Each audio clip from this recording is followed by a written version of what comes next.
Well, that's it for you then. Better luck next time. Hey everybody, it's Zach from Tanuki Games, and today we're taking a look at Kingdoms of Amalur.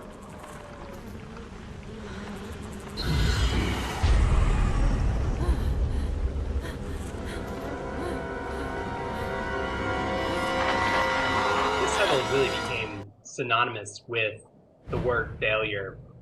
The game company that created it went under, and pretty much there was just always a stinky smell that surrounded this game, and unfortunately that's not at all what the game itself represents, which is a pretty good high fantasy style Western RPG with a lot of MMO elements in it.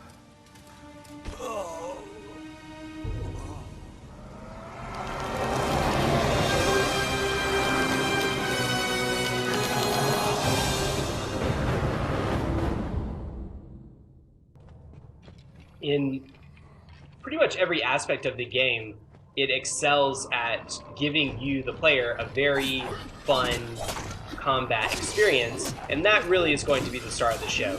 You're not going to fall in love with the story as much as you are the combat, which basically boils down to a primary weapon and a secondary weapon.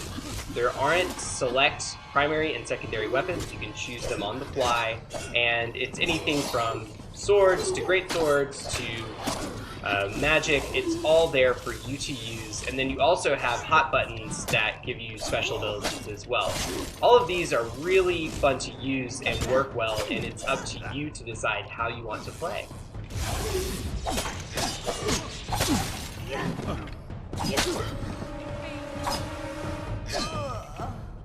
The aestheticism of Kingdoms of Amalur is really a highlight of the game. It really feels like a cartoony adaptation of what would be kind of a Skyrim fantasy type setting.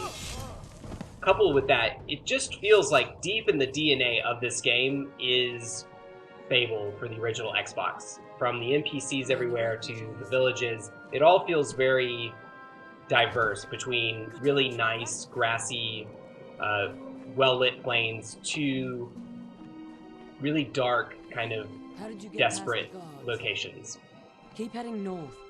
Have you met Arnred Armfast? He says he works for the Alfar army, but I've yet to see his papers.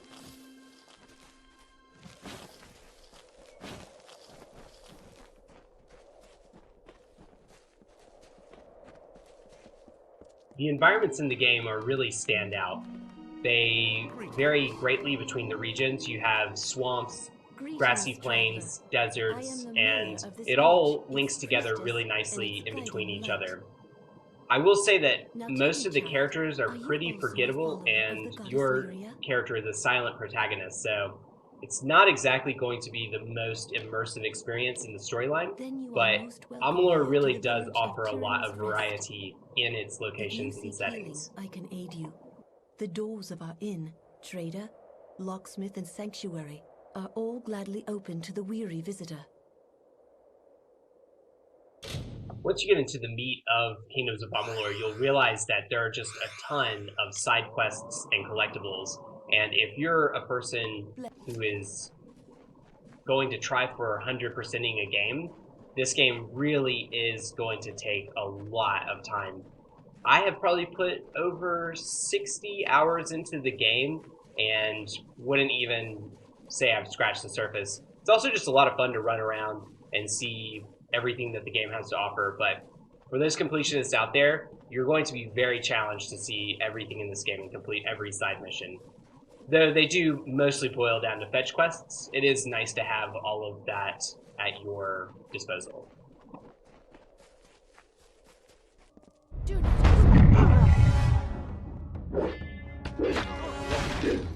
One of the key features of the game is that you have this reckoning mode, which basically lets you kind of slow down time and take out stronger enemies or numerous enemies all at once. And then when you finally hit X, then that's kind of where the reckoning mode ends, and you can get a huge XP bonus for doing it. This is really helpful, but I can say that it doesn't really pull you out of a lot of bad situations. It's more just to use to your advantage when you're already pressing the advantage. If you don't have the purple bar filled up, you can't use it.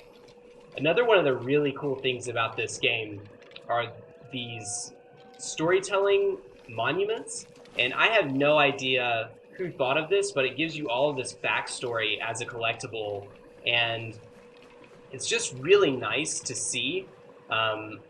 And I wish more games actually did collectibles this way as opposed to just being meaningless collectibles. So the more that you find of these stones, the more you're going to be able to learn about Amalur, but also you just get a nice kind of break up in the action. A group of Winterfae, called the House of Sorrows, have built their lives around the Midden. They feed and tend the bodies there, and sanctify the ground with what dead they bring. It is they who preserve the culture of our people, and make this the cradle of winter. There are only two critiques I can give of this game. One is that the lockpicking minigame just feels very unintuitive, and the other is that the battles tend to feel very cramped, and honestly, just the screen in general feels very cramped. The draw distance just isn't there. Occasionally, you also have frame drops as well, so it's not a perfect picture, but it's definitely a game that's a total gem, and that, you know, you don't hear people talk all that much about. You can find Kingdoms of Amalur for cheap, we're talking $10, and it's totally worth your time. If you played Kingdoms of Amalur, what did you think of it? Did you love it? Did you hate it? If you haven't played Kingdoms of Amalur, does it seem like a game that you would enjoy playing? Let me know, and I hope you enjoy.